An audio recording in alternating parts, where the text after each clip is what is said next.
wanted to be a little bit different with the frame that I was doing, really with the whole build, and keep it more unique and things that really excited me more than just vintage parts. I mean, because I'll always mix in vintage parts, things from Harley history that have a soul and sort of a tell a story. There's always parts of that in my builds, but for the frame and a lot of the details along the way, I definitely wanted to make it unique and special and one of a kind.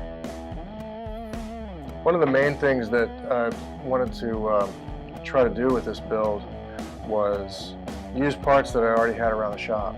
Use existing things that I could modify, materials I already had, and components that I could work with to build something new and unique, and not just be, pouring over catalogs and calling up other shops to send me stuff that they make. I wanted to try to make as much as I could here from scratch and make it special.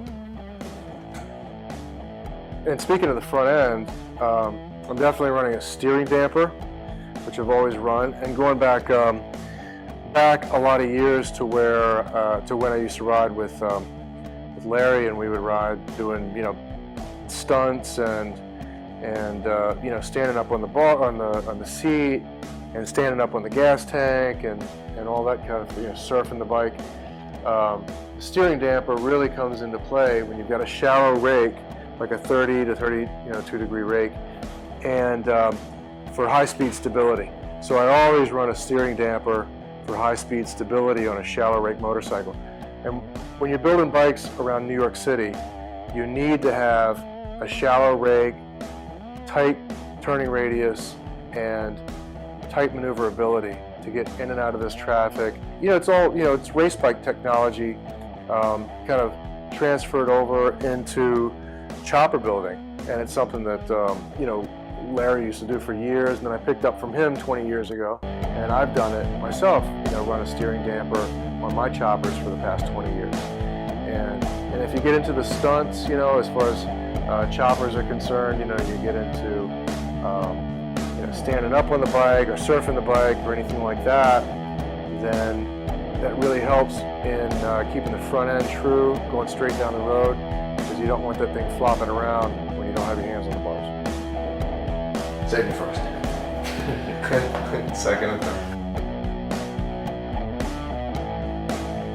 Well, one of the things that I think has really been unique to me so far about Born Free this year, since this is the first one that I've been asked to participate in, it's been amazing how much builders that are involved, are sharing their work and showing what they do, because it's such a flip, it's such a turnaround, 180 degrees between years ago when everybody would kind of hide their projects and sort of sit on all the details until the last minute.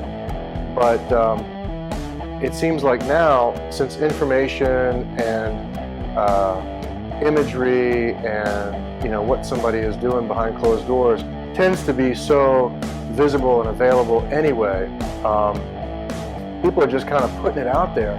And the guys that are involved in this show this year, I mean, it's blowing my mind. I mean, I gotta say, it's phenomenal. And some guys I had known, some guys I hadn't heard of, some guys I'm just getting to know. And it's really kind of taken me out of my shell a little bit, because I tend to stay kind of closed off and shut the doors and kind of do my own thing.